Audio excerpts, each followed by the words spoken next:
This week, the Cantina crew covers some theme park news before diving into a discussion about the recent Andor Season 2 livestream. While discussing numerous behind-the-scenes info and insights shared by Tony Gilroy, the pod evolves into a scintillating discussion about the creative direction of modern Star Wars and how Gilroy's character-driven approach to Star Wars storytelling is something we'd like to see continue beyond Andor Season 2. Let's go!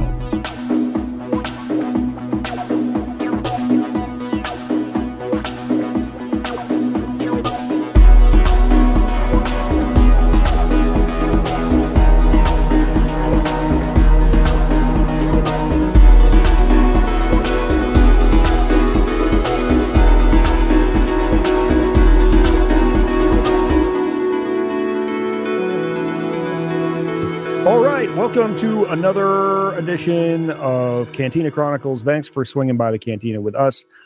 If you don't know, this is a weekly Cantina crawl across the Star Wars galaxy where we have titillating conversations about all things Star Wars, including news, notes, and theory, synthesizing all media.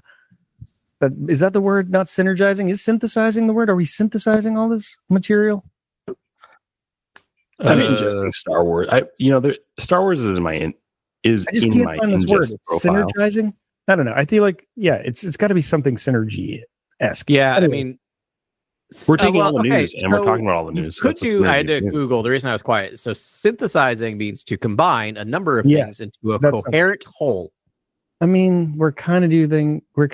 It's more like we're taking disparate parts. It is a little thesaurus-y. Like it is like you dove in to find that word to do it, but it's we talk about all the news, the array.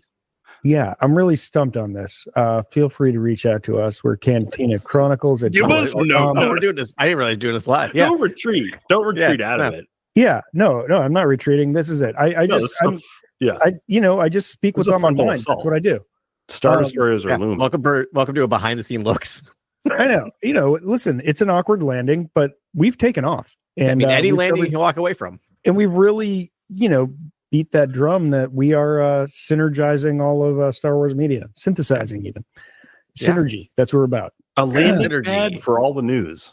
Yeah, and we bring it all together. We bring it together. Oh, your Star Wars landing pad. Yeah. Oh, that's really clever. See, Grant, good. I told you should be writing this. Yeah, I should be writing Star Wars at this point. No, I can't be.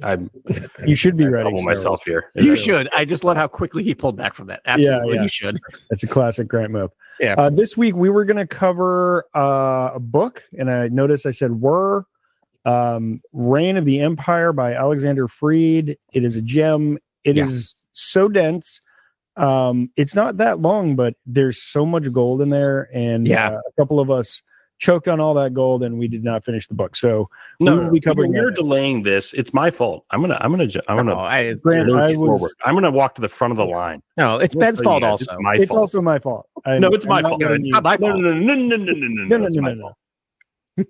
No. No, but being the one that finished it, I take your time for sure. It is a lot. It also is. It's a lot in topic or in plot. It's also a lot in terms of emotionally. I found myself very emotionally messed up through this entire thing, and we'll talk why next week. It's full of goodness. It's like a really rich chocolate cake with chocolate chip and brownie bites, and it's like there's so much in every paragraph. It's one. I think I'm halfway through, and I have 50 highlighted sections, and I can't stop myself. It's going to be deserves all the time. It's also so timely for a book that was probably written a year ago, and it speaks. Oh my gosh! It speaks like it's literally written today. It was it was written this week. Fighting fascism is an everyday thing. All right, guys. Right. It made me really want to get out there and do stuff. That's the thing that I kept thinking about. I was like, it was probably written a year ago. Yeah, right. Just did Alexander Freed know? I think he did. I think he had. It's like he's holding my hand through our current situation. So it's awesome. Wait till you get to the ending. Tune in next week. Read that book. Grab it if you can. It is fantastic.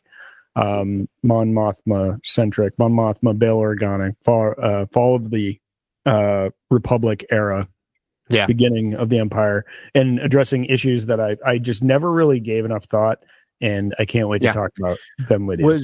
Your complaint about the prequels, there's not enough politics. If so, this is the book for you.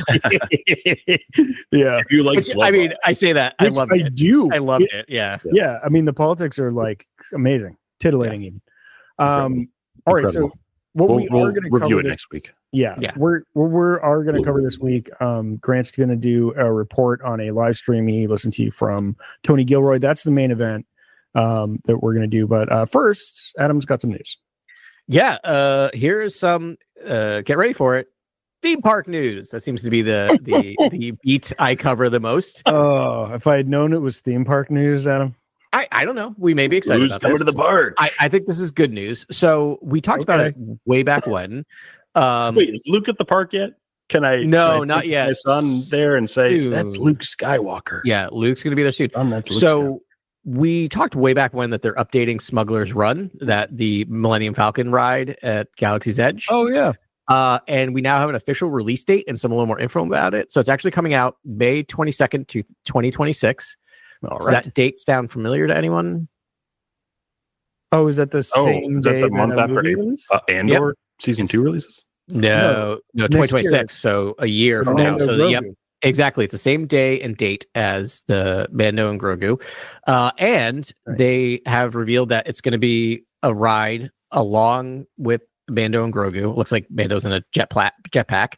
And you're going to more familiar Star Wars locations, including Bespin. So they have kind of done the thing that we've been asking for with this ride forever, which is like, can we shake it up a little bit? Can you have like different missions? Can you go to more familiar like Star Wars locations? So I am very excited. Save Luke on Bespin. You can't save Luke. They'll get there. They will get there. Ride. Wow. Maybe.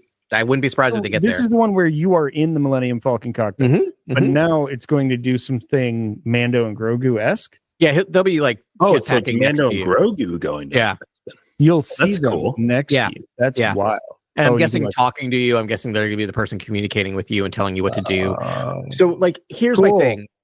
I wonder if we'll see the Millennium Falcon and Mando. Is Lando? We're going to Bespin without Lando? Like, I don't know. I'm guessing there'll be some Lando. Wait, are there Lando missions on the Falcon? Maybe. So are there Lando-centric missions on the Falcon ride? Brant, this is my biggest complaint. And my wife is avowed. That's like upsetting to me because like there should be half and half Han Solo and Lando rides on that thing. That's like the Lando ones are the ones you actually like hope you get in the random roll of like what you get as the ride. Like the Lando one could be incredible in terms of going to like crazy worlds and I don't know, sort of illustrious gatherings. Like I don't know. You're speaking to the choir. As a person who loves Disney but is not. And I repeat, not a Disney adult. Noted. Really not. My wife loves Smuggler's Run, and she will make us go wear the ears, Adam? No, I do not wear the ears. No. And you set foot in that park and you do not wear the ears. No. I will wear like a fun. I will wear a fun Hawaiian shirt. Is somewhat difficult to tell it's a Disney shirt because I also like the theme my dress. I usually will wear Hawaiian. Today I'm like, can you wear a Boba Fett helmet throughout the park, or is that like illegal? I don't think you can. I think they will actually tell you to take it off. I don't think you can wear face coverings. It's still Florida. It's probably too hot for that, but it is very. Yeah, it's when we were there, it was like 106. I mean, we went in July. I think it's melting. Yeah. But here's the thing: like my wife loves Smuggler's Run to the point where she'll make us go on it like 4 or 5 times because it's a video game that she likes. I will say I cannot stand that ride. I really don't like that ride. I think it is too interactive. You can't see what's going on. It's the same thing over and over again. And it's not also a video game enough that you actually don't have as much control as you would like in the thing. It's very on rails.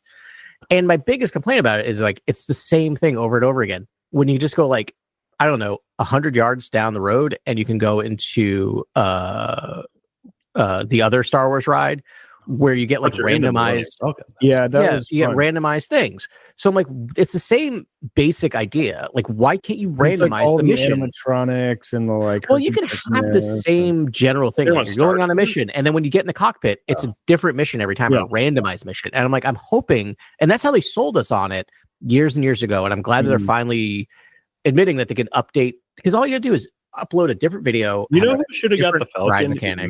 Mando should have got the Falcon at some point. Like, sure, it is just sitting around, right? I guess it just goes missing probably like 5 years before. The Force Awakens. When does it go? Well, we know from Force Awakens. There's a book that goes into it. There was like 3. It's like the Falcon's Ride or something. The book is literally called. It's literally about where the Falcon went. I'd love Din Djarin to take one look at Hondo Ohnaka and talking trash about how awesome his ship is, and then just punch him in the face and take Tony Gilroy. Take the Falcon and like fly away. And Hondo's like, "Gosh darn it, I respect you."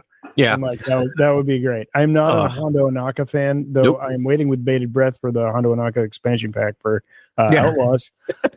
Yeah, I will say, does Jim Cummings do the live action voice for Hondo Ohnaka, or is I don't know who does that? Is it if we ever get live action Hondo Ohnaka? Is it the same voice? I think you have to. The voice is what it is, and it does the animatronic voice. And that's the other thing I will say is like I'm not a Hondo Ohnaka fan, but the animatronic is amazing when it's working. I think it's only working Hondo's 1 out of 3 times. Character, I just think at the same time it's like he's a fun character. He's kind of a boisterous pirate that you can trust at times and will provide a thrill, but at the same time, like we'll double cross the hero at the end of every sort of arc. Yes, and it's like, okay. He'll go and get he'll get he's his. Like never he's never bad enough. He's never good enough. It's just boring. He's always it's just like he would double crosses you and you're like he still lets you like live essentially. He's like not a threat like Boba Fett, who Ben and I just talked about for like 45 minutes.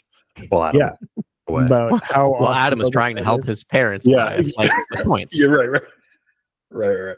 That's flyer points. Yeah, we're transparent on this podcast. We're just fully open here. It's great. Hey, to listen. So I will say for all things Star Wars. Update. There's actually 3 locations you're going to go to: Tatooine, Bespin, and remnants of the Death Star in orbit near the second moon of Endor. Okay, I'm going. Okay, yeah. I'm going. Which is like, the best thing about that. All you have to do is write Endor, and I'm there. Yeah, there's so much pivotal plot detail now that is wrapped into Endor that it's the sacred planet. Which I mean, the best thing about it too means you're going to go into hyperspace 3 times, which is like the best part of that. Part of that ride is actually engaging hyperspace to go. And I let Ben do that when we did that. I remember when we were on the ride. Like, very kind. I'm like, I've done it like 7 times. Hold my blue milk. Yeah, milk. Anyway, that's the news. That's incredible.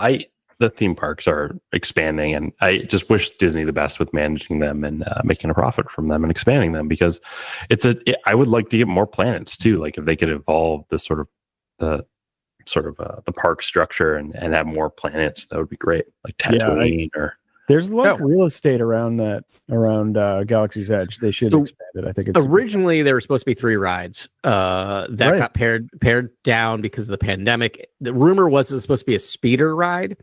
And Ben, you're absolutely right. Like we looked at the map, we walked around. Like I love the fact that we went there. Part of you and I were like, let's look where there's space for something, and there's a ton of space, and it's right behind where the speeder workshop is. There's a ton of space back there for another ride. Makes sense. Yeah. There's a ride that actually transported you to like the other planet, essentially. Yeah, that would be out of control. Honestly. Well, have you been, Grant? Have you been? No, I have not. I've not been on a Falcon. Because there is one ride that is the best ride I've ever been on in my life. I'm just not a theme park person. Like I can't do heat and massive people and the food that they serve there is not super into my liking. But it's like I will introduce you. There's fantastic restaurants. I will introduce you to tour of the world. There's one or 2 good restaurants. There's only 1 or 2 good in each park. I agree. Yeah, so here's the thing. How about you gotta go. Let's call January 2027. We'll all go down and we'll do 27, not 26. Well, 26 because this ride's not going to be up in January 2020. Okay, what I'm saying when you're walking around, and I go down to Florida every January. Here's the thing: you're walking around the park, right? It's like hard pressed not to find like generic water and generic like food, right? It's like no, it's like you have to go to actual restaurants. I'm talking about good ones. You can go to nicer restaurants. And there's also actually the food at Galaxy's Edge, top notch. It's actually really good. Okay, Ronto wraps. Yeah, the Ronto wraps are amazing. Okay, to the point where I've like got the recipe to cook at home. So 2 things about January, heat wise, it's in like the 50s.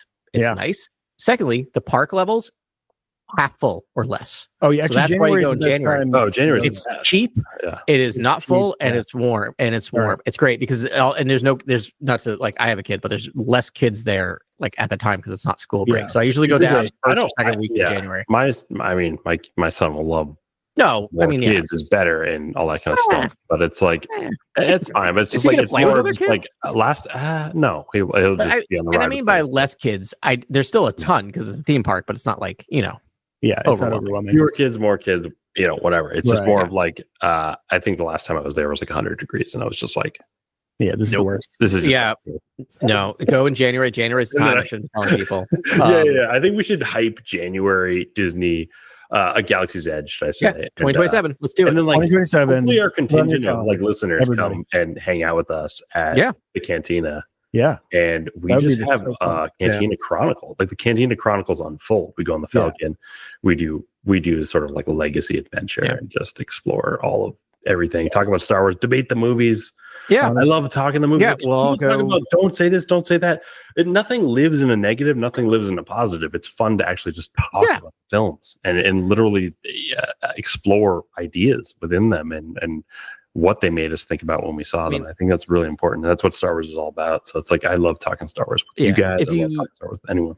If you're coming from a place of love, and we always say like all could you love the IP. You love the IP. That's the basis of your love is the IP itself, and everyone has that. Even if you want to cast them out or treat them in a tribal manner, it's like whatever you think about other people and their love of Star Wars. It's like this is all you can know is if they have these feelings about them, about Star Wars, they think pretty passionately about Star Wars. So I will always you got to just kind of meet people where they are and try to actually ask questions, because usually asking questions actually changes other people's opinions about Star Wars. And if you want to affect change and make them think more positively, or if you're an absolute troll and want to make them think more negatively, you should pose critical analysis and actually ask questions about Star Wars. So whatever your agenda is. I also think I never say anything like when anyone asks me about Star Wars, like, what do you think? I was like, I thought it was pretty good. What did you think? Like, I love to know. Like, I'm going to give them a dissertation, and I'm like, I'm not going to tell you how to think about this movie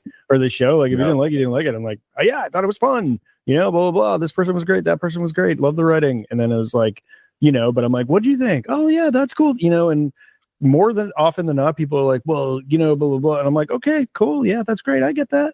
Yeah, like, same. That's I hear where you're coming from. Like I hear where you're coming from is like my most commonly uttered phrase. I hear where you're coming from. Yeah. But like here's the thing. Like I just think discourse around so many things could be so much better if people would move away from the term they should have done. As opposed to should is a word that should have done. Should is not. They could have done, which is totally different, because that opens it up to be like, I also think they could have done it. It opens it up to a conversation. I think it's amazing what a word. This is what they did. This is what was interesting what they did, and this is what they could have done, right? Or this is maybe an option that because it opens up subjectively, and it's your subjective point of view, which is actually what I'm digging for in everyone is their subjective take on Star Wars. It's subjective, and it also opens up a multitude of opinions and ways it could have gone, as opposed to they should have, which is like there's one direct path.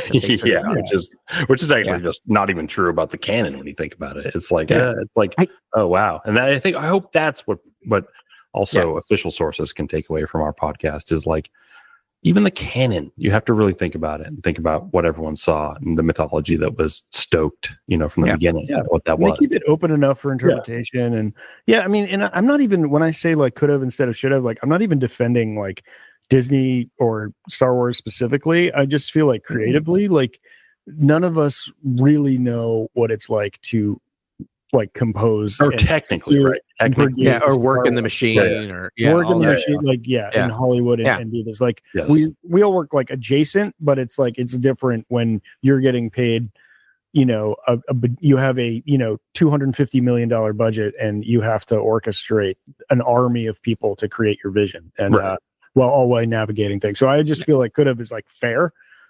Because like, hey, I'm, that's quite a gauntlet, and to actually get your vision and then most articles are basically from a point of view that this is sort of maybe the things that were left on the table. It's not what could have happened. It's sort of like, oh, here's what's on the cutting room floor. Here's sort of ideas that were just teased that were never fulfilled. And like that's how most critical analysis is done with Star Wars, to be sort of like middle of the road and not really upset anyone and be measured, right? I was just looking at my aggregator. Every single article was stuff that could have been done, though it was not phrased that way. It was all as clickbaity. Is yes, like Star Wars missed this great opportunity. Right. It's like the most language. Yeah. Because the other thing is like there's no value judgment and could have, because it doesn't mean it would have been better. Should have implies better, right? You could have tried that. Yeah. There's so many experimental directions you could have gone, right? Yeah. Like I think I'm guilty of like 57 Reddit posts of like different takes. And here's a side note. When we're off air, we also will use the term should have with each other. But when you're talking with people that you're not sure about or aren't on the same wavelength, exactly. On a public setting, never use that word. When you're a close friend and you both have the same opinion, you not just tweet out should. It's fine. Don't hot take to the degree where your subjective idea it takes precedent over what happened or the text. I mean, you're going into the text. Guess what? The text is sacred. Yeah, sacred, essentially. Yeah, it's basically like it's the text. So like, I just wanted to say sacred text. That's fine. One other thing, I don't see the sequels as sacred. I see them as like a endless fun debate to talk about maybe what's wrong with them. And then I love the original. The original trilogy to me is sacred. That's what's actually sacred to me.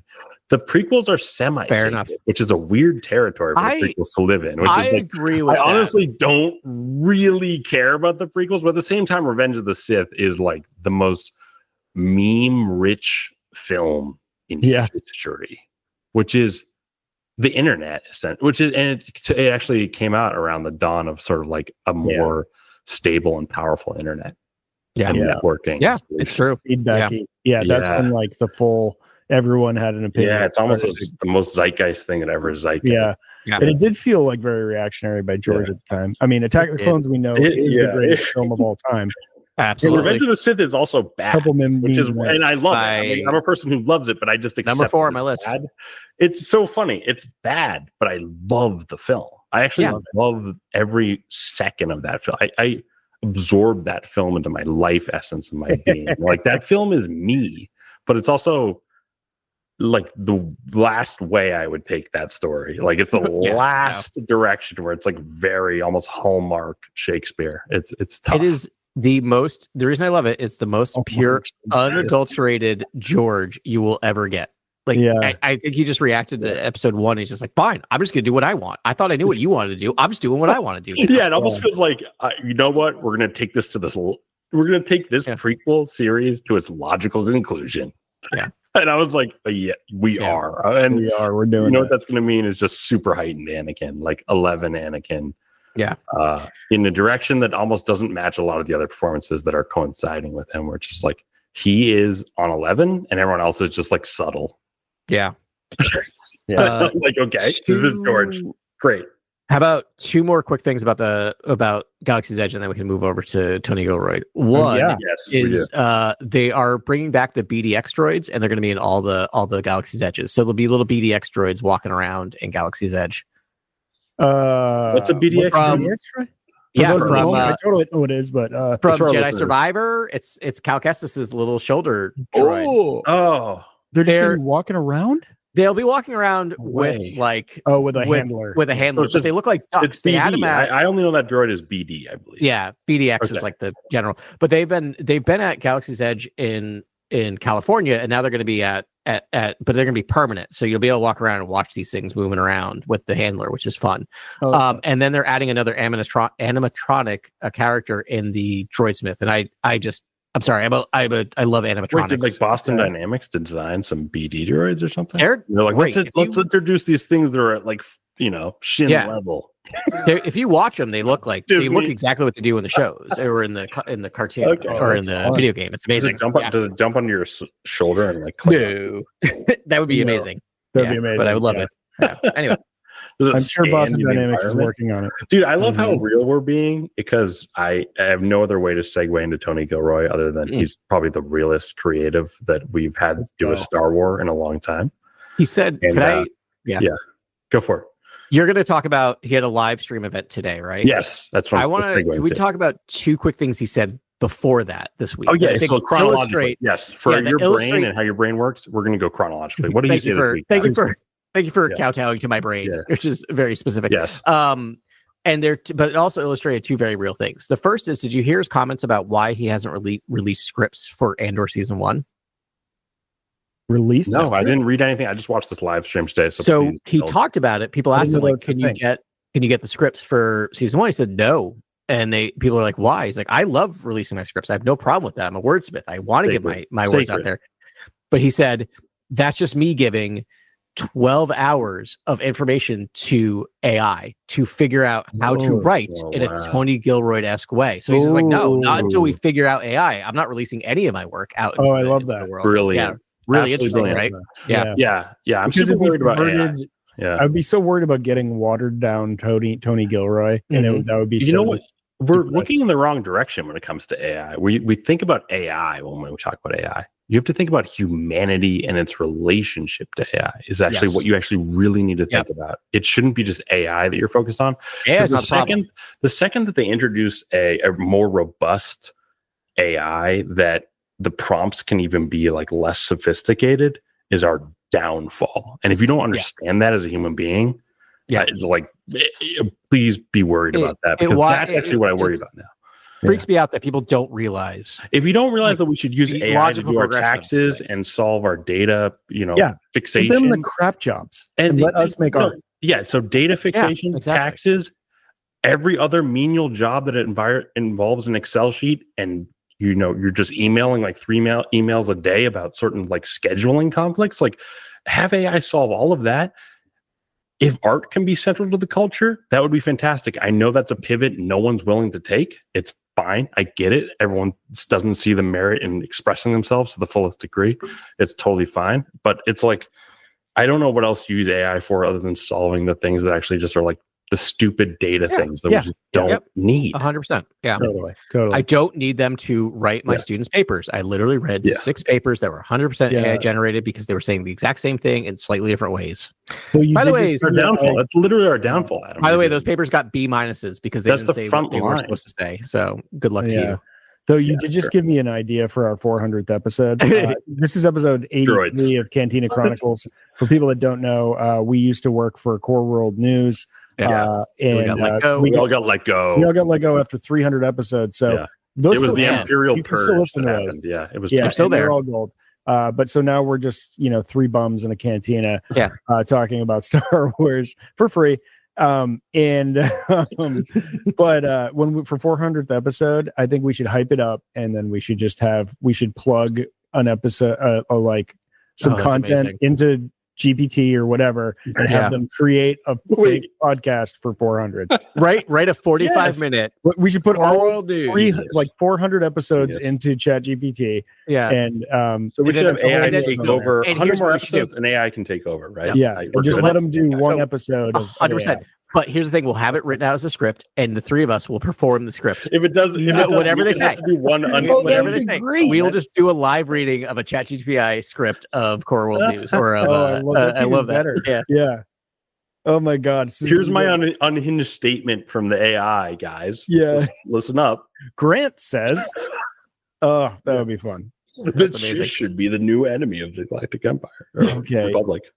I love this idea. Like, we have to, so here's what I'll try to do. I'll try to get, because they'll now live transcript. Thank you to AI. I will try to get all the transcripts, literally put it on ChatGPT and say, take all of this and write a 45-minute episode. Might as well do an hour and a half. Hour and a half? That's going to be long to read an hour and a half script, but we could do it. That AI wouldn't stop writing. It would just be like, you would be sitting there for like probably 3 hours as it just wrote everything down.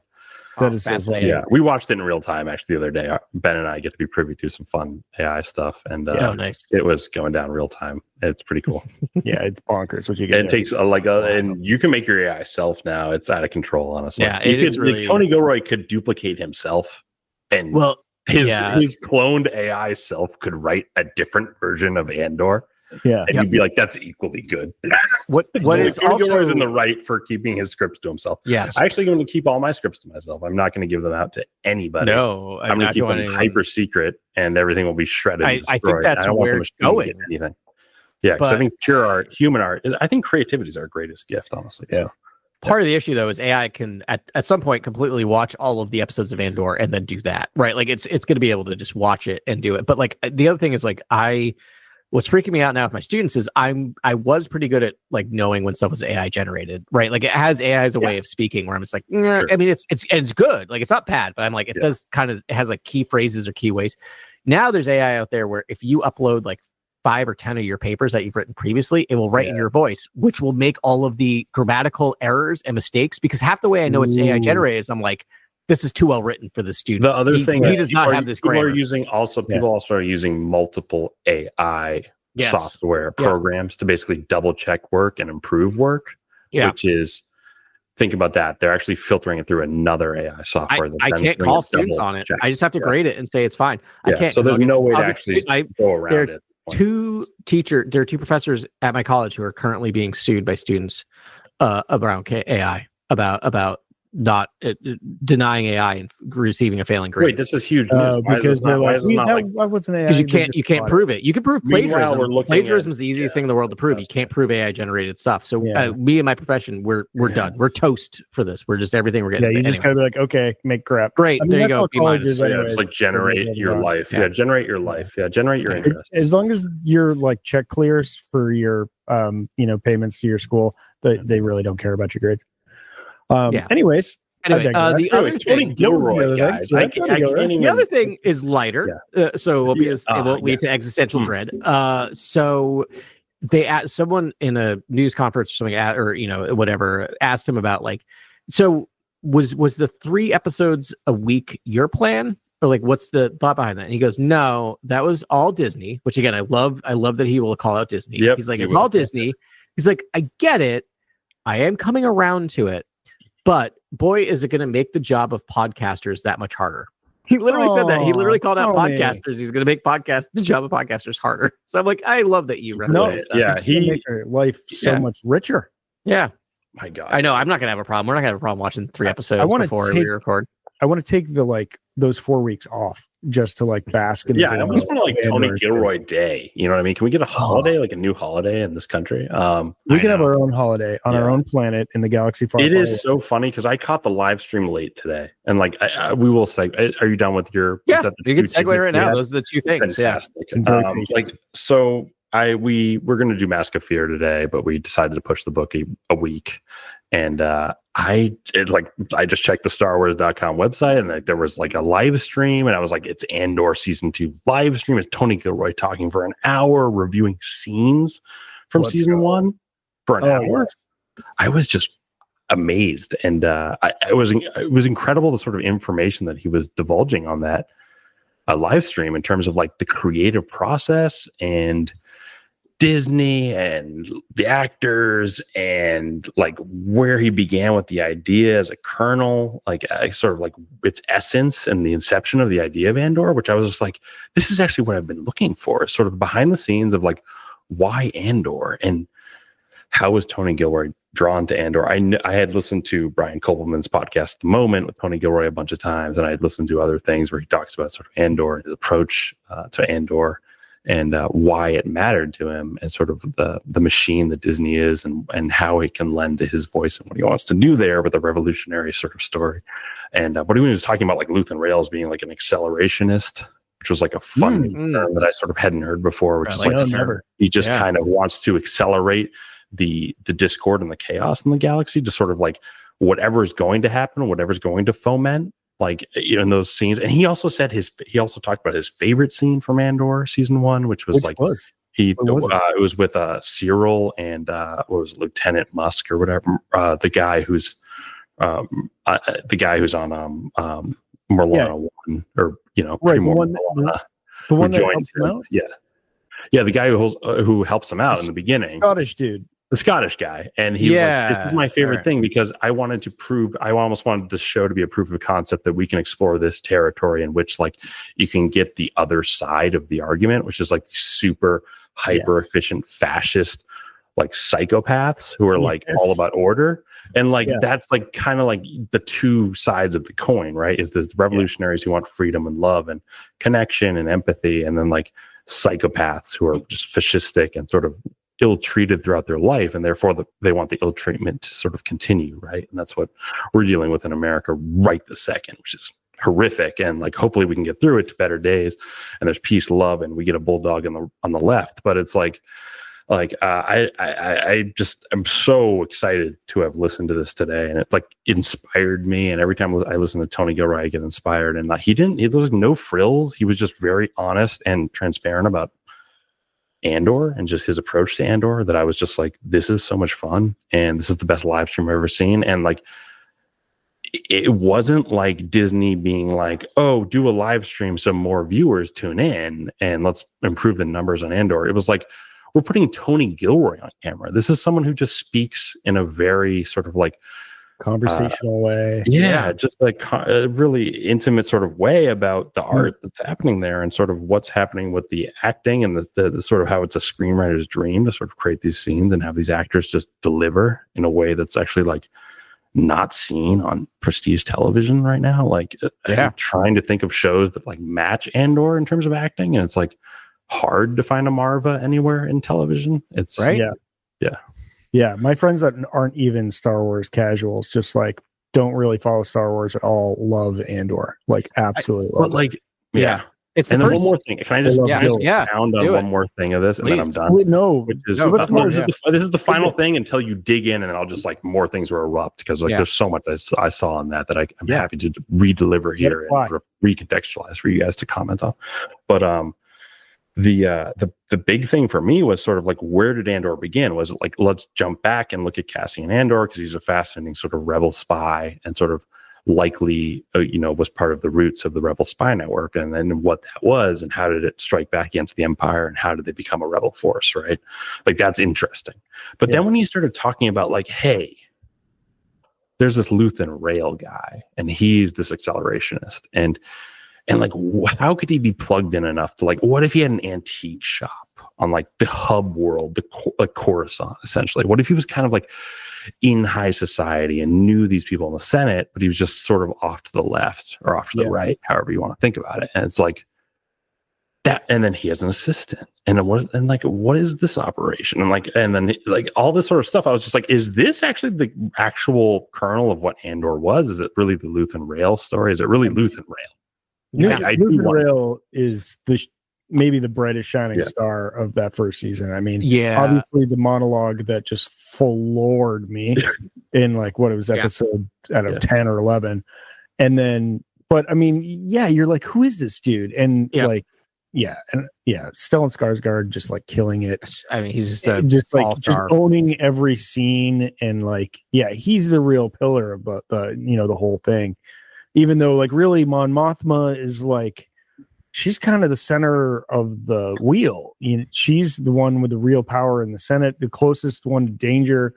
But she's also constrained. But she's also constrained in a way, right? Because she's still part of the system. And so here's the thing: I'm really glad that we're doing this before we cover Mask of Fear, because what I want both of you to do is, when you finish this book, think about where Luthen Rail falls into the triumvirate of Saw Gerrera, Mon Mothma, and Bail. Like, I feel like this book, we'll spoil it because it doesn't say it directly, but the more I'm thinking about what you just said, is like, the book makes the argument for Luthen Rail is necessary for the rebellion to actually get where it needs to go, because of these three characters and how they interact with each other.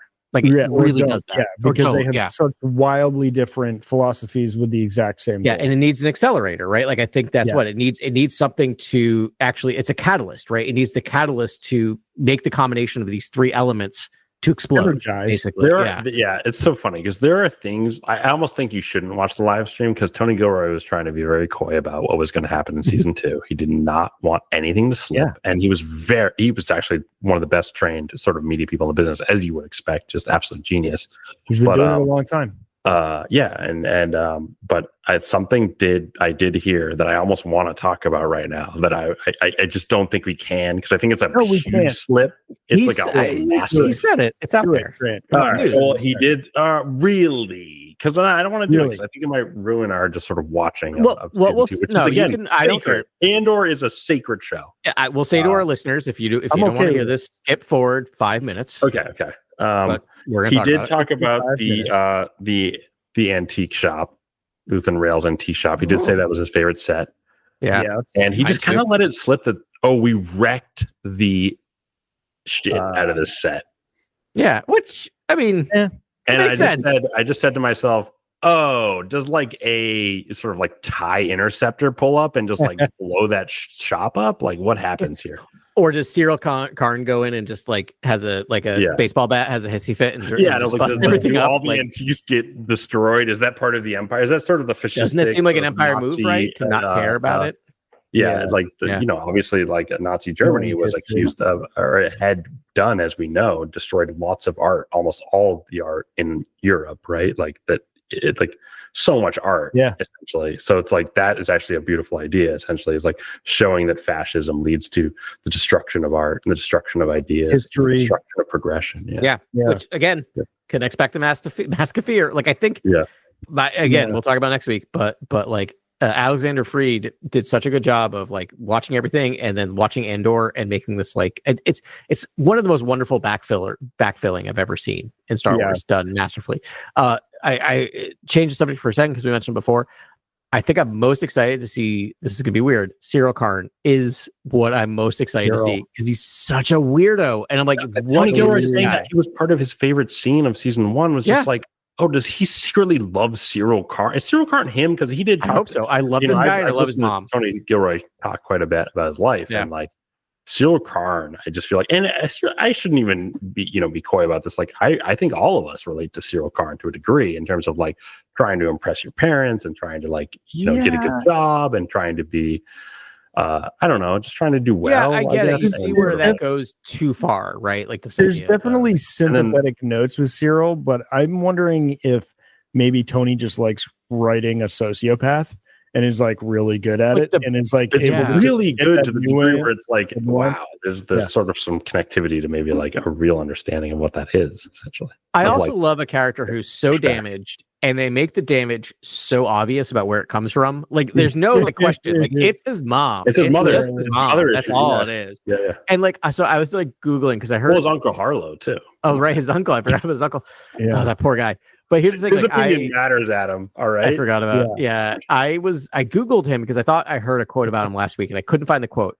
But most of the stuff when you Google him in news is from 2022, and the disparate number of news stories of like, can he be like redeemed? Will he join the rebellion?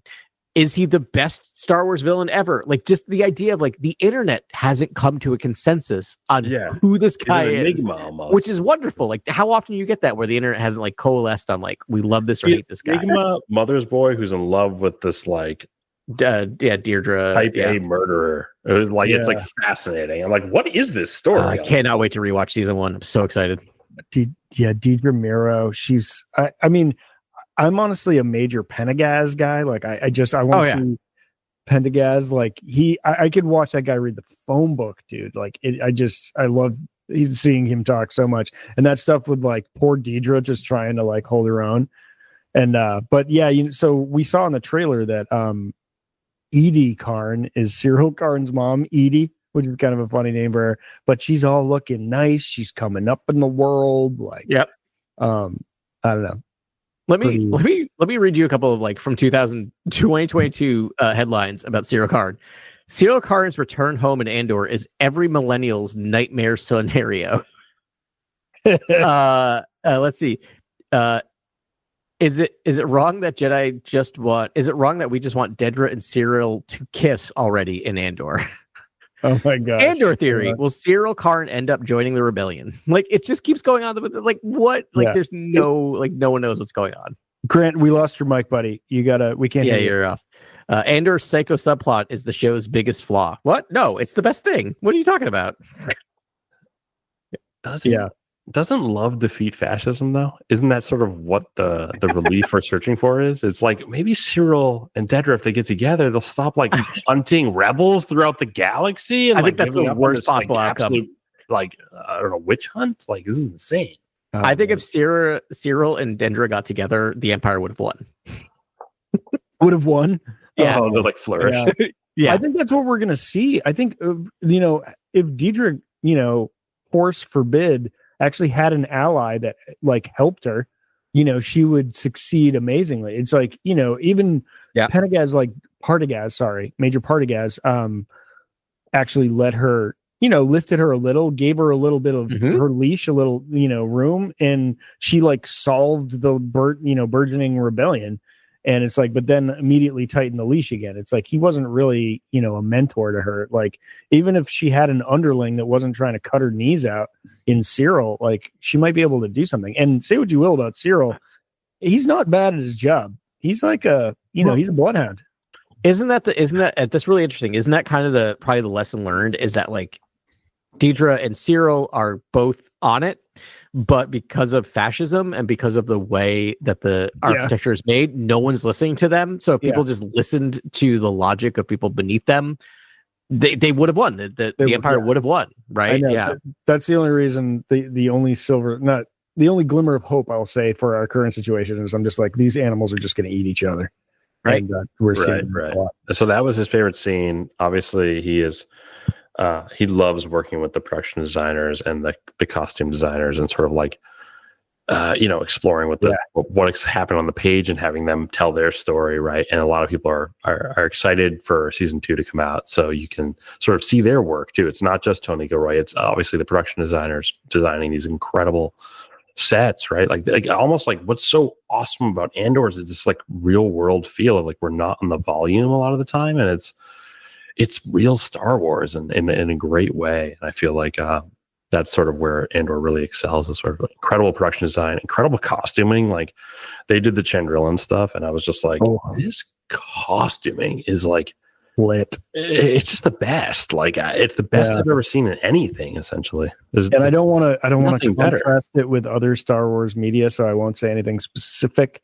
But it's just like when an alien or like another character, like NPC, sort of saunters into frame in Andor, it hits different than it does in some of the other stuff I've seen. Like so the costume design is just top notch. Yeah, it's the other cool thing was just him talking about his process and what he's worked. The funniest thing, I think, the funniest resolve that he has is sort of like, in my time with Lucasfilm, we like slowly figured out like what I am creatively to them and how I operate with their giant sort of, industrial sort of machine. And it's like, he has to basically write and really think about the characters and really think about the essence of the story and be essentially a writer more than this director or producer or someone who's on site watching every single moment. He's basically just generating these like core concepts and these core themes that are just so important that like have to be guided in a way that like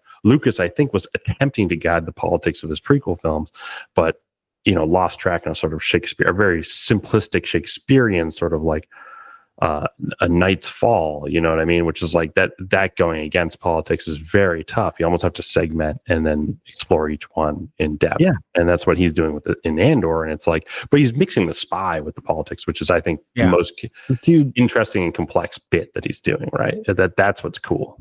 Grant, what you just said is revolutionary to me. I mean, as far as how we're looking at like creating a Star Wars, because like it does start with a story. And, in this, Gilroy's doing everything. Like he's sitting next to the composer, composing music with him. Like he's doing everything. And I really respect that. But I love that he's like, no, I need to be a writer first. Yeah. Because that is his superpower. Yep. And I feel like you can translate that to new Star Wars. It's like we talk about Alexander Freed, Charles Soule, Claudia Gray. Great names you just named. Like it would be interesting if they found a way to have the writer sort of be the center of the circle, and then you put good directors around them. It's like, because honestly, man, I've made a lot of media. The directors are important, but there's nothing more important than the story, than the words on the script. And Grant, correct me if I'm wrong, but more and more I hear people talk about it, like basically writers have more power in TV than they do in movies. And it feels like, I don't know, I feel like sometimes we've lost that recently with just this idea of like showrunners, which are important. But like, I love this idea that like he wrote everything, he's there, he like has it, like you were saying, Ben has his hand in everything. Like that's who you need, is someone who has the overall. It's almost like, here are the dailies. What are it's the ultimate notes for dailies. It's like Gilroy being like, no, these takes and this is what we're doing. And this is what I'm trying to say. This is what I'm expecting to see. That's why I think he's a unicorn, and I just don't think that. So I'm trying to come up with a formula where we can like make a better Star Wars, but not have to have a unicorn like Gilroy, because they just don't. I mean, there's not a million. There's lots of fantastic filmmakers out there, but like what we got from Gilroy is just on another level. And I feel like you can't do data analysis on conviction, and maybe there's people out there that want to make a Star Wars, and we have to believe, and it's just a matter of belief sometimes too. But Gilroy's incredible. He's just a great writer. His dialogue, like, I don't really care about any of the action. I don't care about any lore drops. I just want to see two characters in a room talking to each other. That's what I'm like. Isn't that the key? Is like, because here's the thing. I think with Star Wars, it's like, here's the thing with television and Star Wars and everything else. The director and the writer are not directing or writing the action scenes for the most part, right? It's the other people who are figuring this out. Stunt actors, the special effects people, the whatever. So spend less time on that. Get good writers to write the dialogue. Dialogue is so key, and I feel like we just leave that alone, and the other people will figure out. It's like just to underestimate dialogue I really makes it or breaks dialogue first a lot of the time, just because it's so important. It's almost like you look at one scene that goes awry, which that's what I give Andor credit for, and that's what I got out of this live stream, is that he was very meticulous and structuring the show and designing the show and picking the shots, picking the takes. Even though like everything is so finely crafted that, other people I see there's one scene that goes awry, the audience is sort of lost, or the audience walks away, or the audience is in disbelief, or the audience doesn't care anymore. The audience treats your film as, instead of it's this auteur masterpiece, they drop down to it's an A of an ABC sort of grading system, and it's like it's tough. Like it could, and then if you don't want to go down to B, or you want to go down to pulp, it's very dangerous. So it's like it's true. I here's like how I'm thinking is like, and I don't want to downplay the role of a director or cinematographer. Those are really, really important. But I feel like when us as a group, when we critique something in Star Wars, 9 times out of 10, it comes down to the writing. Right. It comes down to the script work. And like occasionally we'll say something about the shooting and other stuff. Like I'm thinking of, like, I'll just call it out. We talked about it before. Like one of my critiques of the current Daredevil show is like the fight choreography is just not there like it was in the old one. Right. And so like that's a rarity for me, though, to critique on something like that. Usually it's like that plot didn't make sense. That was a really clunky dialogue. That's bad exposition. So like focus on that. Trust that you have the directors and the cinematographers and the stunt coordinators to put together the action scenes. Like focus on the dialogue, focus on the plot, and everything else will come together. Exactly. Because it's like everything else, like directing, fight choreography, action sequences, like that's a choice. And I think all I need is a choice. Like it doesn't need to be the greatest thing I've ever seen in my life. And I mean, the fight choreography in Acolyte was top notch. I mean, that was stuff like, can we brief our audience on like our takes on the Acolyte just before we start potting, which we talk about. So, to give everyone abreast of what we do before we start a pod, we'll talk about inside baseball, our daily week. We'll talk about what's going on. And we'll talk about we'll talk about the news or whatever we're going to cover on the pod. Then we might talk about like a random movie within the sagas. Then we might talk about like a Disney Plus series.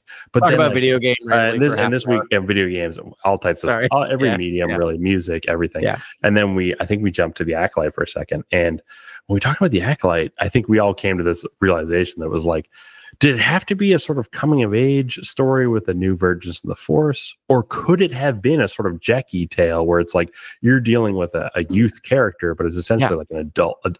This person is an adult already. A parentified sort of like, what does that mean? And how do you redefine the mythological journey if you're wise from like 19 years old and on? Like, what does that look like? And who are you essentially?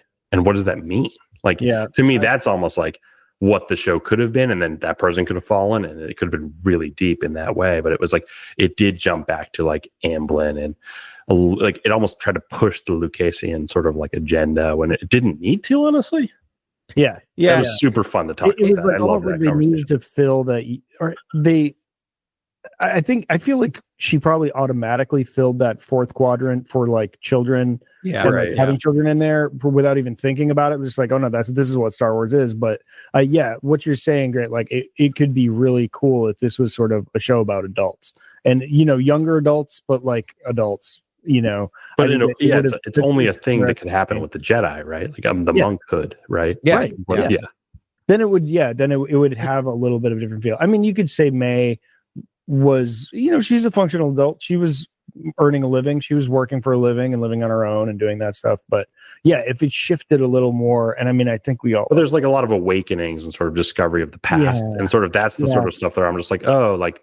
This is a coming of age. This is a mythological. Yeah, I love it for what it is. I'm not saying she's any less of an adult. I'm just more of saying like there's revelations to have had with that character, and therefore it falls into the coming of age mythology. Or something.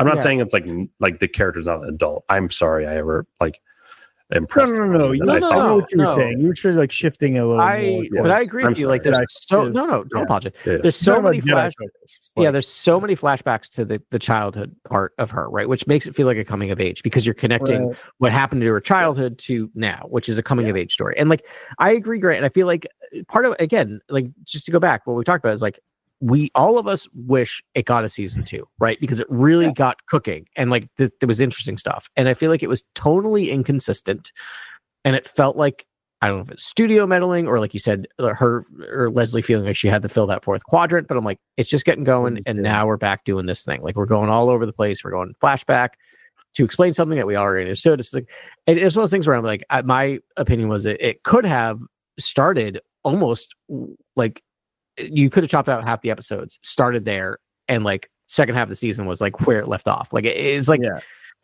which is again, I don't like. I love Leslie's writing, and I think there's so much there that was so good and honestly deserved a second season. What if you push the season and it does deserve a second season. Actually, the only person to deliver the next iteration of the story is the person who designed it, right? Leslie Headland, it's an incredible story, but it's like. I do wonder sometimes, like if you did push the story a little bit to like Plagueis, Chimera, May, exactly, she might have spread it out a little too thin, and like could have condensed it a little. And I think she was waiting to do that in season 2. I think not May. What's the other sister's name? What do you guys May. Sorry, we'll have to. Well, we're remembering that Osha. Osha, there you go, Osha. Okay, Osha, which is a name I used in the script before the show. Thank you. 3 shots of bourbon. Osha violation. That's right. Okay.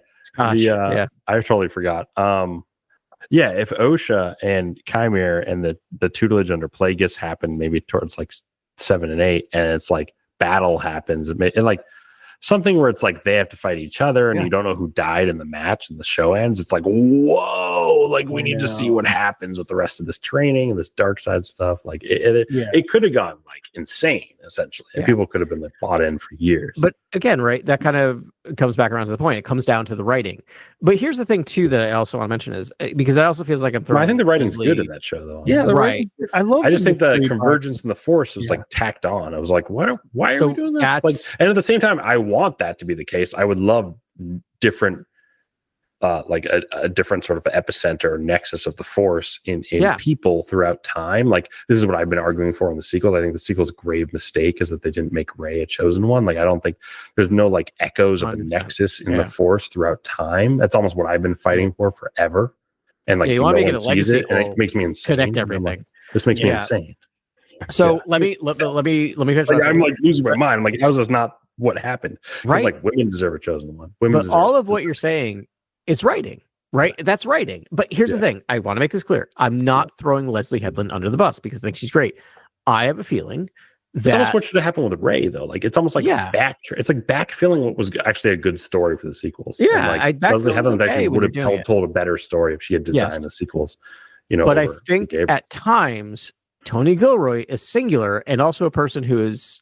I have a feeling persnickety a little bit with terms of like, no. Like I'm not doing. I think he's going to say. I think he's going to figure it out. High taste level. Yeah, he has high taste level. He also has the standing in Hollywood to say no. Yeah. Yes. Fire me, and I'll go do something else. And Leslie Headland, who's a terrific writer and has done a bit of work, is well below that in terms of experience and other stuff, and might have felt a little more pressured by others to do this, do that, fit this in, fit that in, and that kind of feels there's like that comes through. There's a D&Dification of art right now that's happening in a lot of that movies. Is true. That is where it just feels like a meaningless dungeon master sort of leading you through the world of the IP you love. And I almost think like we have to actually confront the IP from a different direction, which is a very human direction. Like, who is this character? What can we relate to in them? And like, let's push them forward in the story in ways you haven't seen before. Yeah. It's sort of like that's almost how you come at that stuff. And it's true. But let me give you like a current example with Daredevil, right? Because I'm kind of slagging on Daredevil. Yeah, go for it. Yeah, that's where we started, I think. They shot half the season. Yeah. Kevin Feige came and said, I don't like this. Redo it. And made them redo the first half of the season. Like, that's what happened. Like, it didn't help because I watched it. I was like, whatever happened to this didn't. It's almost like Solo. I love Solo. Actually, whatever happened to Solo actually worked, honestly. That's what's wrong. It did. I love that movie, but here's my whatever happened to it, it works. Trust. This is the other thing I comment. Trust the people you hire. You hired Leslie Headland for a reason. Trust her. You hired like other people. Trust them. Right? Like, just that's part of what I feel like. Hired Colin Trevorrow for a reason. Well, that was Ben is out here for Colin Trevorrow. He's in these streets. My point is, once you've hired them and they've I mean, I don't know. I don't love Colin Trevorrow, but episode 9. Would we have slightly different things I'm not to say saying about he was the 9? answer. I'm saying, what if it's episode 9 Redux? Duel of the Fates. No, it would have been different. It would have been different. It would have been anyway. So but that's my point. Is like, hire the person you trust the person you hire up to a point. Like, once you get to shooting, like once you're there, cut it off. Just like back off. That's it. Let them do the thing they're doing, right? Because I guarantee Leslie Headland should be trusted for years to go on. I think she's actually. I would put Leslie Headland and Tony Gilroy in the boat of the new creative sort of like leadership that I would guide. Actually, have they met? Like, can we do a lunch? But here's the thing. Here's the thing. If I was Leslie Headland, she's playing the game. She's talking nice. We're never going to see another Star Wars from her. But there's like, no if she continued on with her Plagueis Chimere, if they let her. Yeah. Wait, no, but if she can, I mean, like, you would all buy in. You'd be like, "This is the canon. This is it. We're here. We did it." I could see in a little while they give her. Obviously they have a pretty full slate, but I could see a feature film, that like comes out in 10 years, and that's sad to say, but I think all of us are coming at this, and the reason we keep hammering on Acolyte is because it was canceled. If it wasn't canceled, I don't think we'd hammer on it as much as we're doing, and I think that comes from a place of frustration where we're like, this was a good story. It wasn't a perfect Star Wars. There are very few of those. But we wanted to see more. We got something. There were pieces in there that were like incredible. Basically, I wanted to see where that was going to go. Yeah. Juicy. It gave me so much more interest than a lot of the other stuff coming out. Right? Of just like, oh, this is fascinating. Where are they going? And we'll never know. Yeah. I guess we will, because we have like. Well, we could because actually, Manny Jacinto is going to be at Star Wars Celebration, and I think he's to me that just tells me that, and he's he's a headliner essentially, and I was like, to me that tells me Chimere lives on.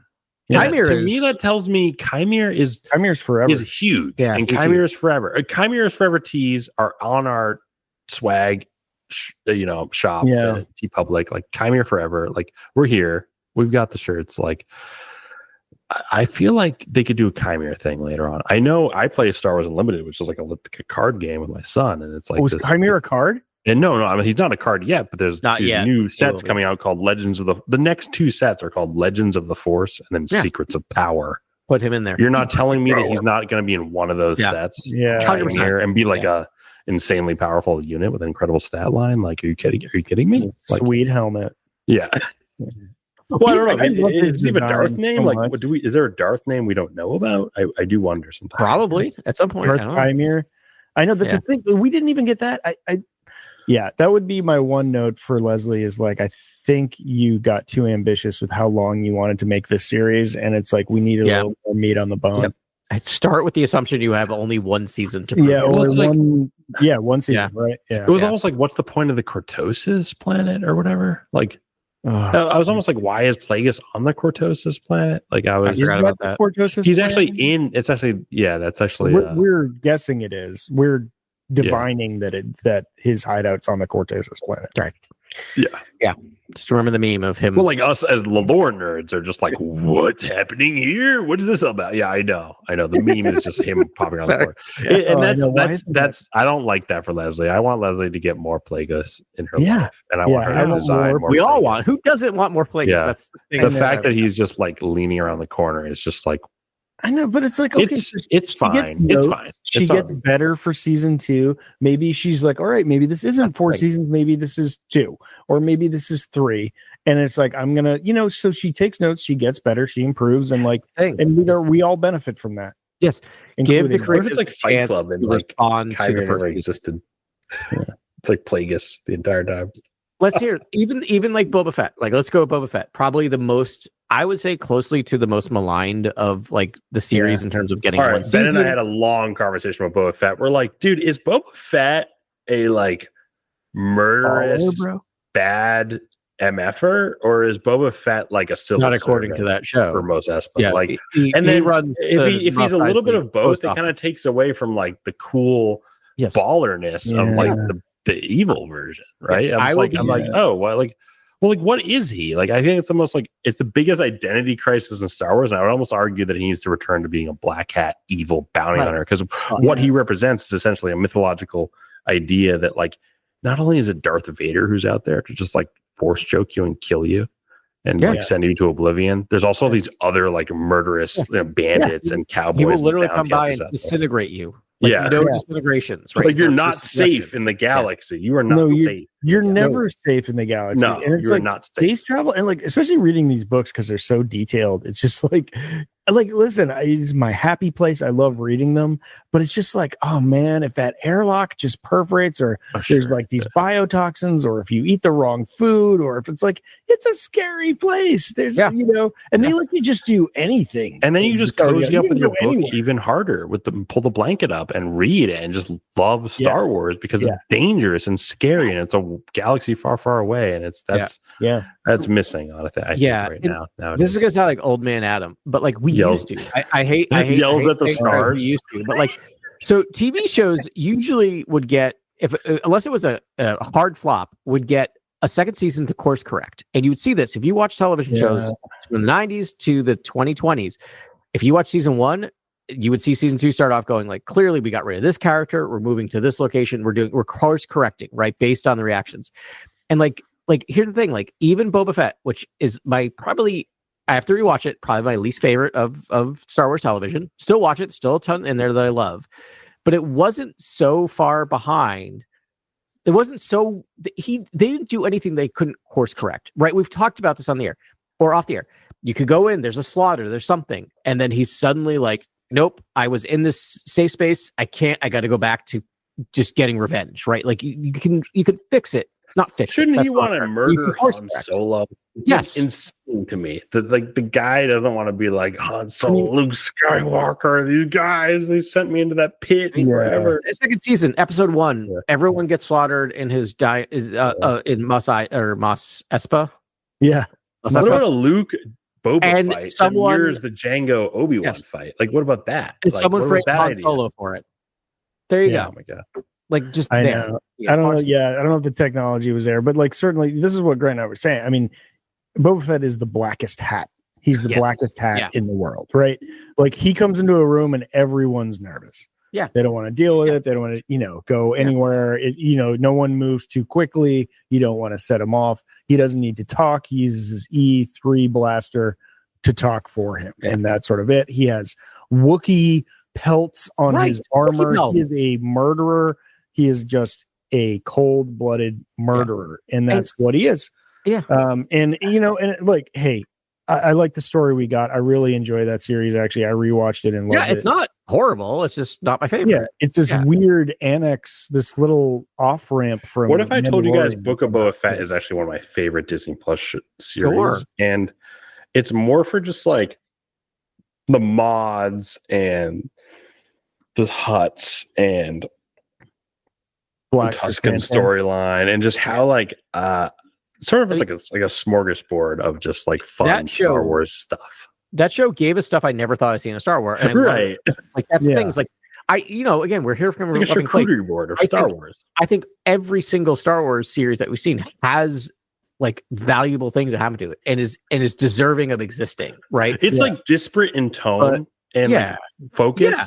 But in a great way. It's like, oh, here's just a random short story about the Mandalorian and Grogu and Luke and stuff. And like, here's Boba Fett defending, like, here's the Tusken flashbacks. It's so different in what's going on that, like, I'm upset about it. It's very like, why are we watching a bunch of different short kind of vignettes on the character and different? It's obviously all working together in a wonderful story. It's about defending your town as the new daimyo and taking over and dealing with the spice threat and Cad Bane. And Cad Bane is awesome in that show. Like I did not. Guys, I never like Cad Bane. Is awesome in that show. Like he's a 10 out of 10 to me. He's no notes 10 out of 10. 100%. That was the magic trick that show did on me, is because second he showed up, I'm like, ugh, and then what happened? I'm like, oh no, this is I'm on board. Cool. It works. I guess here's the thing: if I could change like Star Wars creative at all, I'd be like, nothing's greenlit unless it's greenlit for 2 seasons. Give everything at least 2 seasons, because the problem is, I'm not saying react to the internet. Do not react to the internet, obviously. But react to like I think happened to the AI and the internet and AI and sort of internet troll forums should just be neglected entirely, and you should just sort of think about like what works amongst like critics, right? Like critics are very important, and I think we don't value critics enough, honestly, in terms of like what's good and what's bad.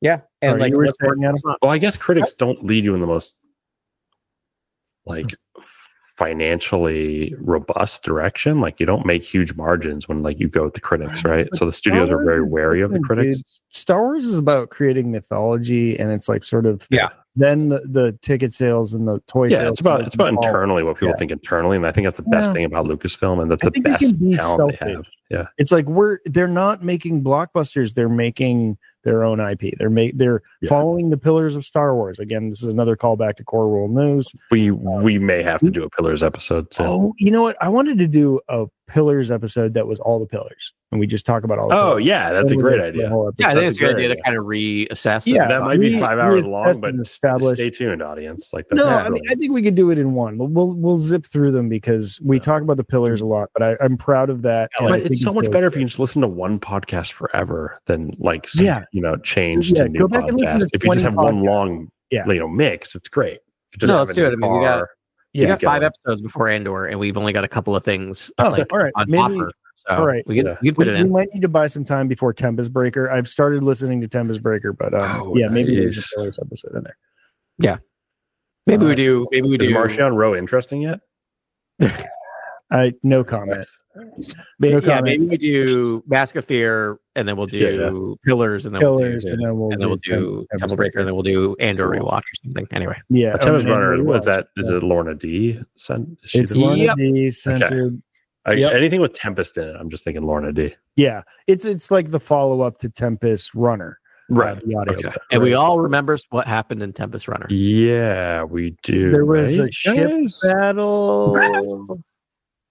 Nihil something poison gas something everyone escaped with scars. There's so much High Republic. It's amazing. I think I'm just not an audio book guy. No, wait, I thought the High Republic was going to be like 3 adult novels and maybe like 2 YA books, and it's like turned everything like 9 adult novels and like 17 YA books. It's like, wait, what? I think mathematically there will be more High Republic than anything else. I think Star Wars is the math. So like the next 2 sets Star Wars is High Republic set, which I love High Republic. So, but Ben, I want to hit you on something here. I don't think it's. I think you said you're not an audiobook person. Those aren't audiobooks. Those are audio dramas. And I am also not an audio drama person, because my biggest thing about it, and we'll talk about it when we listen to it. I haven't listened to it, so I'm going to go with an open mind. Is usually those audio plays or dramas, they are only spoken word. So there's a ton of There's no narration. There's no narration. There's no internal thought process. So that's why I like audiobooks, because the Star Wars audiobooks in particular, because there's all the sound design in it, plus the music, plus the narration. Narration. If you've the audio dramas drive me nuts. It's a stark difference between a Star Wars book and a regular. It's just not my flavor. It's not my favorite. It's my least favorite medium, I will say. Right. It's to me the same. It's to me, it's a personal preference about the medium, not about the people writing it. People writing it are successful writers, but I don't like audio. And it's kind of kitsch, right? Like that they do audio dramas because it's like an old-timey radio thing, right? Like War of the Worlds was an audio drama. Like if you're also talking to a guy who listened to all of the old Dragnet radio shows. Okay, here we are. I know. I know. We love you, Adam. You're safe here. Safe place. I hate myself. So, but to me, they were like good bedtime. They were like, I loved how it sounded. I loved the audio design, and I loved the way they spoke in the 50s, like kind of that, like whatever, mid-Atlantic, whatever. Yeah. But like that. Oh, the Atlantic accent. Yeah, and like that worked because you're talking about like cops interrogating hippies. It was great, but like here, it's just like you're adding a sci-fi element for some reason. It's like too far, and there's more exposition needed because you need to explain more about the world you're in, as opposed to like if you're in like 1950s LA. There's no exposition. You're like, you don't need to explain what everyone's seeing. It's just there. Oh my God, the gas. Oh my gosh, you're hitting me in the face. Oh my gosh. Yeah, you're stabbing me. Yeah. You have a neck burn from a lightsaber. Right? Yeah. Yeah. I had a not a great time with Battle. So I almost want to read these. These always come out as novels afterwards, but it's like it'll be like reading a play, but that's easier. Afterwards. But I think I would still enjoy that more than the audio. I don't know. I don't want to disparage it. It's just not my. They do really good interesting voice work. Not the authors. We're talking about personal preference because here's the authors are fantastic. Because I remember I was like, oh, this George Mann guy, I don't know. And then George Mann is actually the trajectory. He's going up and up and up. It's great. He's so good in the third part of the thing. But like, here's the thing. It's like Shakespeare. I will happily read Shakespeare. I'll happily watch a Shakespeare play. Can you imagine listening to something in Shakespeare? That's so weird, right? Like there's like, that's not, for some reason you either read it or watch it. My eyes would glaze over. My dumb brain would like go to sleep. I would just be like, I wouldn't be able to follow it. I wouldn't know. Yeah. Sorry, I cut you off, Grant. All right, we were talking about Shakespeare, so I got to bring it down to a more crude level. Tony Gilroy also said we can't be smoking our own shit on the live stream, on a Disney Plus live stream. Yeah, love it. And I think it was in reference to how a lot of TV shows are sort of developed, and there's maybe some good critical reception, and then they lay back and think it will land well with audiences at the end, and they sort of have their it's on easy street at that point. And he was like, no, you have to put the work in. It has to be worth it. You have to push and sort of like create something that's going to be important to you and important. And he's even phrased what he's done now with Andor season 2 as maybe the most important work he's done. His career, which is, I think so. I mean, for someone to say that, he made Michael Clayton, obviously, like like there's so many films that are just incredible. Bourne movies, like he's done like so many films, and it's just like so much good work, and like the Devil's Advocate and just Pacino scenes that will live with me forever. It's just like everything that Tony Gilroy has done is so incredible. For him to say that is pretty astounding, honestly. Yeah, I think it's true. Quick Devil's Advocate sidebar. I think I was 17 when that movie came out, so I watched that movie for all the wrong reasons. Yeah, you did. You know what I'm saying? And were they wrong? And but I was just like, I really love this movie. Like, I really like this movie. But as a 17-year-old, and then as I kept getting older, I'm like, do I like it because I think it's good or because of like boobs?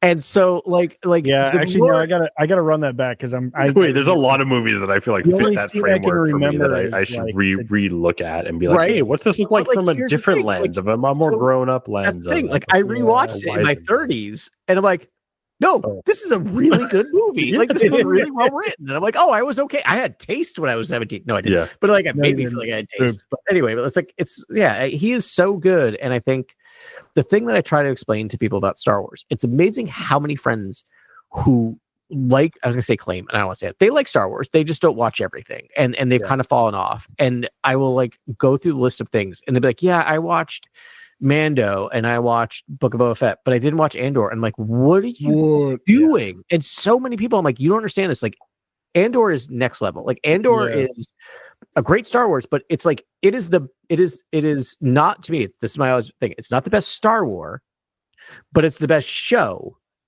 about Star Wars. Does that make sense? Yeah. Like, the whole thing is like, it is Born Identity immaculate. Well. Like, it's an amazing show. Out when you take away Star Wars, it's still an amazing show. Like, again, Carly, who loves Star Wars, watches all of them, wants to watch all of them. This is the first series. She's like, I want to rewatch that. Like, she's not a rewatcher. Like, we have to rewatch that. Yeah. Yeah. I mean, and I think Bourne Identity did pretty well. And I feel like Disney always has a sure shot in terms of getting a sort of fun Bourne style story with Tony Gilroy. And that's literally like the bottom bar of like what he's done before. Like, what can he do if we push him, if we give him more resources and we essentially allow him to fully unleash? Like, to me, I'm like, wow. Yeah, it's the ultimate. Thank you, Adam. It's the, as the youth say, let this man cook. Yeah. This man. Let Tony Gilroy cook. Yeah. It's, it was wild listening to that, or reading rather, the Kathy interview, because she said like, Gilroy has been in Star Wars for 10 years. The interviewer asked her, he's like, is Tony going to do anything else? And she's like, I don't know. I would love it. He's been in Star Wars solely for 10 years, man. Wow. I mean, and this is a gentleman of advanced age, and he's aging like fine wine.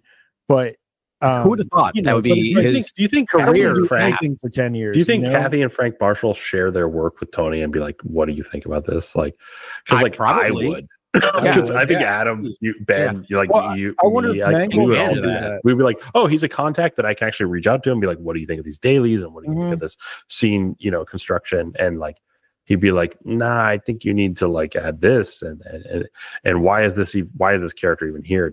They're just like fat on the scene essentially. You're just adding more to the scene when it could be tighter and it could be more powerful and it could delve into what's actually important. And I think he's like a concentration of sort of what you're trying to get at.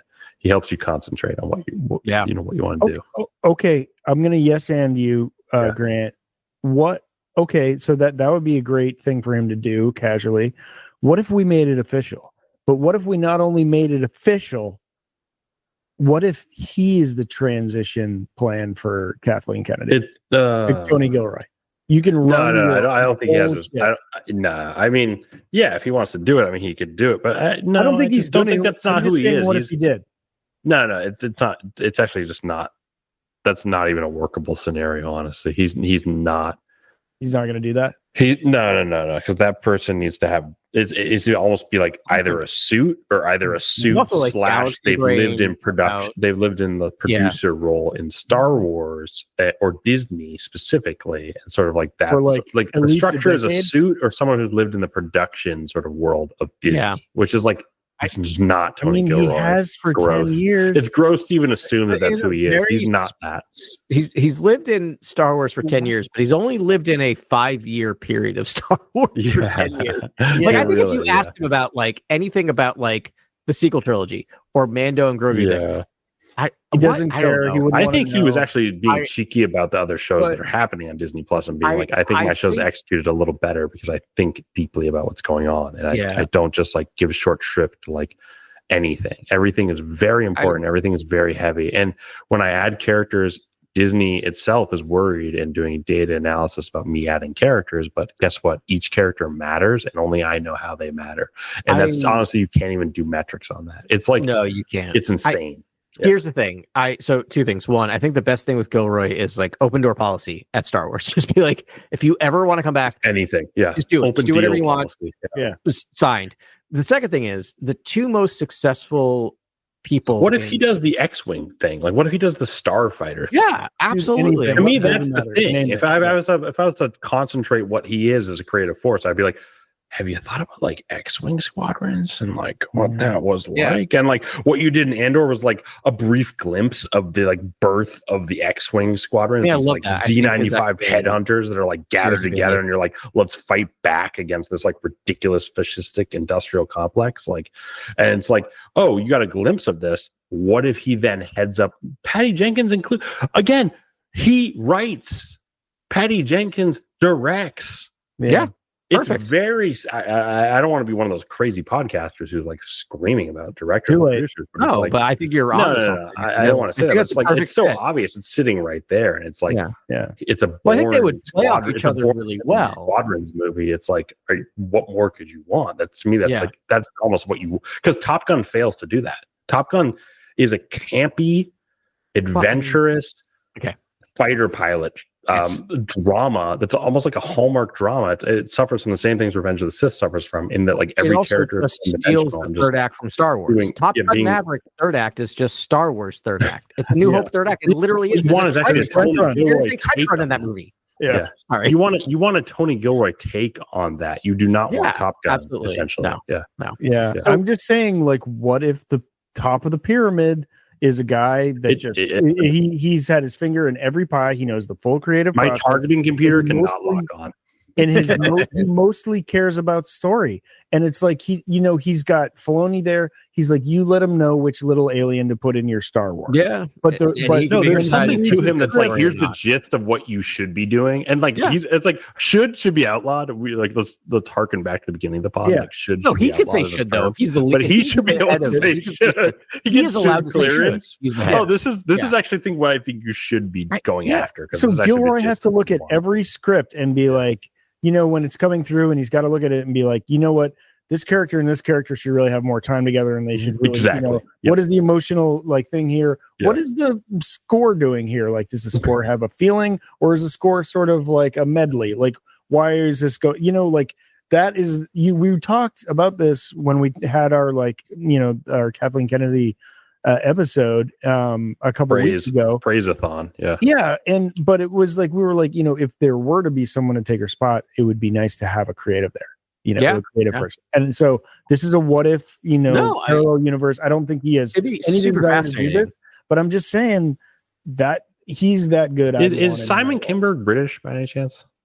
I don't think so, but I don't check it out. But I so here's the thing I like about what you're thinking, Ben, is like if like part of me feels like maybe that's what we should focus on for the next iteration of Star Wars, is like, let's focus on stories. Let's focus a little less on building a galaxy, building a universe, and just focus on stories. Are these good stories we're telling?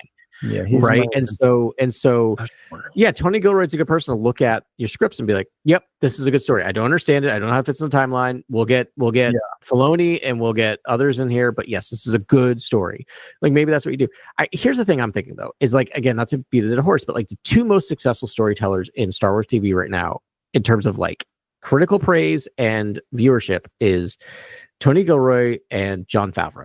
And the two things those people have in common is they're old and very well, there's a lot of things in common. They're old white men, but most importantly, they're aged and successful in Hollywood. And so here's the thing: they have clout. They can push back and be like, "No, this is the way it should be," right? And I feel like all the other shows they have hired, they're not voiceless. They're incredibly opinionated, which is like actually what Star Wars needs. Is but they have the power behind them to voice their opinions.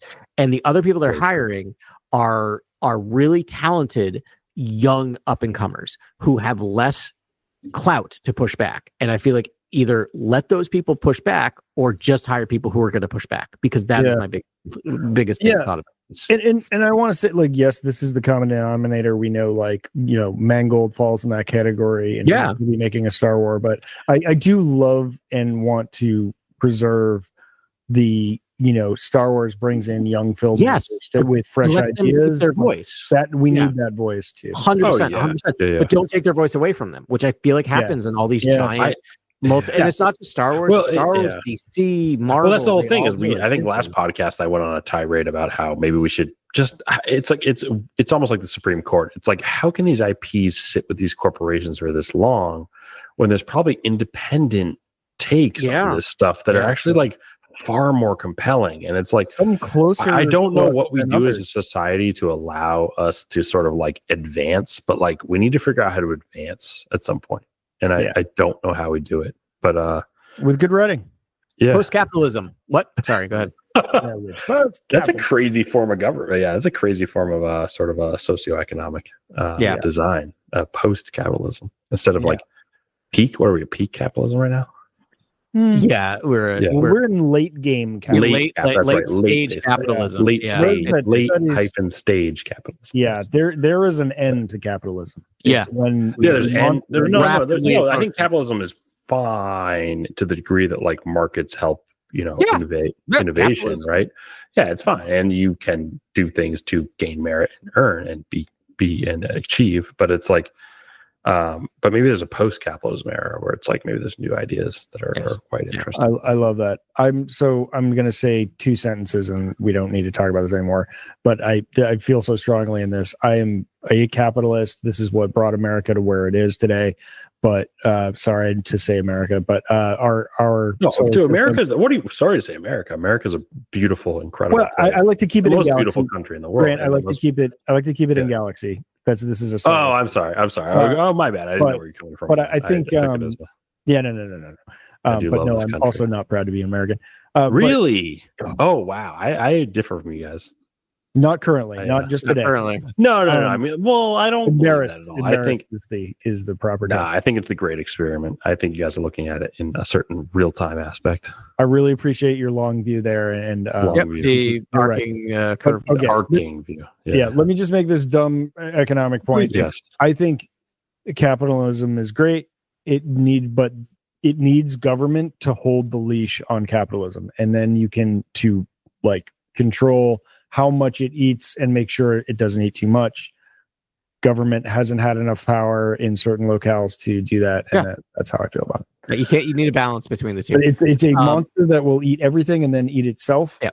So it needs someone to hold the leash, and that leash is government, and then in our system. Do you want me to bring this back around to Star Wars? So please. I think it's really interesting because like the two big franchises of like Star things is Star Trek and Star Wars, and the big difference is Star Trek. What we always talk about is post scarcity, which means basically because they have all the energy in the world and generators, resource rich. No one's wanting. You don't need any money because you have everything to create. Which is where we should be right now. We are possibly getting close to because of we have alternate energy that is anyway. I won't go. We have enough food. We have plenty. Well, and also electricity. Electricity. And everyone's we also have cracked no one's ever talking about this, which is wild to me. That we've cracked the idea that we can actually now create more energy than we put in, which is how you get to post scarcity. Like we have gotten to the point where we can. We're talking about cold fission. What are we talking about? Cold fission can. It's happened. Like we are now at the point where we have created more than we put in. But China has the biggest cold fission plants. Absolutely. But you think about that. The big differences between and Star Wars, which I love about, is not that, right? Star Wars is not, and that's what makes it this dirty, scrappy, whatever, is because it is a purely capitalistic society in a lot of ways with a democracy in there, right? And so we see that, and you'll see that a little bit coming in with the. I love how you see. It's so funny because we're probably at the end of our pod at this point. Like we've talked about Gilroy quite a bit, and like we're now devolving into politics, which is like not a de-evolution, it's like an escalation into a really fun area because I feel like George was so ahead of his time with the prequels and the taxation routes and the sort of trade disputes and these the separatist, confederacy and the pushback against the Republic, and then the sort of like rise of the empire, and then the like fascism being on Main Street. And it's like, we see this is the recurring thing we deal with as a culture every 100 years. Yeah.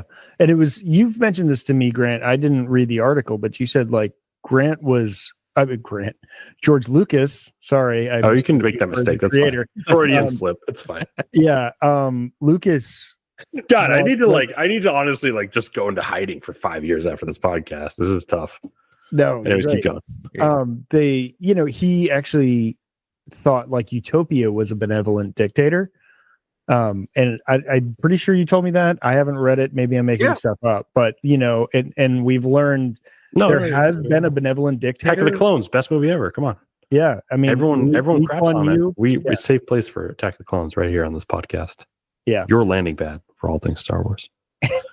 I'm writing it in, Grant. You've said it 3 times now, and you've now manifested it. It's there. It's in 3 times the charm. It's in the intro. I heard it before. But yeah, I just thought that's fascinating. But we have seen it around us in Lee Kuan Yew and Singapore and what they did there. I don't know what it was like to live in Singapore as they're rebuilding, but I just know they are a very rich superpower, and they took care of everyone. Everyone was like employed, housed, fed by the government. They had savings, they had like retirements, and they're flourishing with that system. So it's just exciting. Politics is an interesting thing to play with, and hopefully we'll see some new things, but like a benevolent dictator would be kind of fun to watch for a while. Well, keep watching the MCU because you might get a taste of that, honestly. Yeah. Is that Doom? Yeah, Dr. Doom. He's a guy called Dr. Doom. He's the ultimate benevolent dictator. Yeah. Okay. They're whatever that means. If you want to experiment with that, which I don't actually condone. I think that's actually a bad idea. Start reading One World. Start reading the summer event, or I guess the spring event, One World Under Doom right now in Marvel Comics, and they're playing around with that. But so so Lucas has definitely said that, and I think part of the follow up with that is just he's like, but we've never seen that, and I don't know if that actually exists, right? Because that's the thing is it's like, it's so hard because there's very few times in history where, because a lot of dictatorships actually what if I told you somewhat benevolent, and then it progresses, and then it's not, right? Because here's the thing. I mean, here's the purest thing of all. People love power. People hate giving up power. And so that's what happen. This happens everywhere. Power corrupts, absolutely. It really does. And so the person may start benevolent, but the second they're starting to lose power, boy, does that benevolence start going away. Well, that's what's so interesting about Singapore. Yeah, everyone to research. Lee Kuan Yew, super fascinating. Because he did control the media, which is like your first step to fascism. But he did. It's a kind of like a hardline approach to government and GDP that like you just don't see around the world. Yeah. He took 50% of everyone's paychecks and put it in the bank, it was still your money. Yeah, and it was like you grew the country all this into savings. Oh, it's the closest thing we've seen to what a benevolent dictator would look like. Absolutely. And a lot of people, what they don't know is before Reagan, we used to get taxed at like 46%, and it was insane. That was what built up the greatest middle class in the history of humanity. Most of the European countries, yeah, exactly. Anyways. I don't want to talk about real politics anymore. And don't join us next week because, oh boy. Well, so like this is, I didn't want to say anything, but I'll bring it back to Star Wars for a second. But like, please, what if like I don't want to beat a dead horse, either a dead Fathy or Tauntaun, but it's like, what if that was sort of explored in the sequel trilogy? Like, what if Luke Skywalker, this sort of like enforcer for the New Republic, this sort of idea, and to me that's like it was just sitting right there. It was like the most compelling thing was like, what Luke Skywalker and his basically power level is okay. It's not interesting if you do power fantasy stuff and he's like force throwing or lifting things. That's stupid. I agree with that. I agree with all you liberal progressives who hate that idea. I don't want to do that either. I don't like the power fantasy Luke machoism or whatever you're trying to say is bad. I don't like that either. But I do like the idea of like what his strength means to politics. I actually think that's fascinating. Yeah. That needed to be, and it was utterly unexplored in the sequels. Yeah. And to me, I'm like, that was right there. And it's actually a Vader mirror that's fascinating. It's actually the Vader mirror of that is so interesting to me. It's honestly like the fact that I haven't seen that yet is a huge mess. I don't want to say anything badly about Lucasfilm, but it's like to me, it's like, how was this not seen? Like to me, it's like you just do Vader again with Luke. It's a very simple idea. It's like it's almost like right there, and it's. I think they can do that with Rey, man. Yes, and I'm holding out hope they could, because it could be the same thing. It's like, what she did was witnessed by everyone also, and they're like, you should be, and if she's being hounded by the new Republic or whatever, or the rebuilt Republic, or no, what do we call it? The Free Republic? The Free Republic. That's right. You have to really accentuate how free it is. I think you're onto something, Ben, right? Because you have and Grant, they've kind of like reset the board, right? Because you have a new Jedi Order starting with a new Free Republic at the same time. So you can tell that story again of like, what do we have when both these things are being built up again, right? Like there's going to be power struggles, and not in an evil, maniacal way, right? I'm just trying to figure out, what role did the Jedi play? What role does the government play? Like, what's the overlap? Like, do they want to intersect? Are they completely, is there overlap? Are they completely unique entities? Like, I just think it's really fascinating, and I really, same with you, really hope they explore that in these movies. It's super interesting. That's super interesting. It's like Andor level interesting. Anyways, I think we've droned on enough about things that we're fascinated about in Star Wars. We could still Star War on for I'm sure, and we will actually as soon as we stop recording. As soon as we hit stop on the recording. Yeah, we will mercy kill this podcast for you, and actually, because probably what we're going to talk about is the book. right now, but like probably, or we might, but I can't wait to talk about the book next week. I mean, I have a million notes. I just like it brought up ideas about Star Wars that I don't believe I haven't thought of before. I don't know why I never thought about it. And Alexander Freed goes all the way down the rabbit hole, hitting every branch on the way down, like every route on the way down. And it's really, really fascinating. Yeah. If you thought we were getting political or anything we relate to you in this podcast was lore rich, I think we're going to get far more into the lore and far more political next week. I promise to keep it in Galaxy because there's enough in Galaxy stuff. We don't even need to mention current, like you'll get it. You'll get it. It's like, it is so. You're like, okay, so now we're a dictatorship. Is pretty much where this we will try to keep it. I will refer to it in general, where I refer to my general reactions to the book, but we're not going to we won't go into like blow by blow all the things that connect. But it really, the book really made me want to reread Alphabet Squadron because I forgot how good he is at talk about multiple plot lines with multiple characters and weaving them together in such a wonderful way. I love this character development in Alphabet Squadron, and they did use a lot of fun things, and there was some good politics. There was Mon Mothma, there was Harrison Dula. Those are some of the when you start getting into the upper echelons of like command, but a lot of it was boots on the ground, you know, head in the cockpit, just flying around doing amazing stuff. This is such a political thriller. It's such a political thriller. It is. It feels like you're reading like 3 Days of the Condor or something like that, and just like Sujin, like just the use of the Sujin character to bridge your way between Saw and then Bail and then Mon Mothma is kind of amazing. Luthen Rail. Stand by.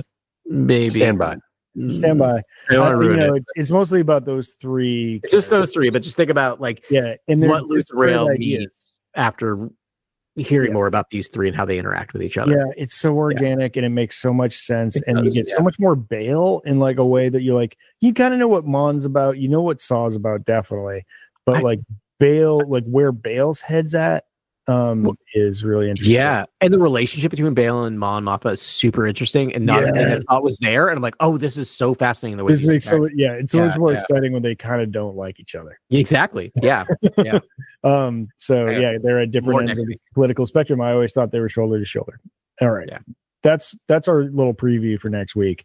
We will have it read, and I will be exploding with ideas, and can't wait to talk about it. So thanks again for sitting next to us at the Cantina. We appreciate you listening to us blather as we do. We love doing it. Thanks for listening, and we will talk to you next week on Cantina Chronicles.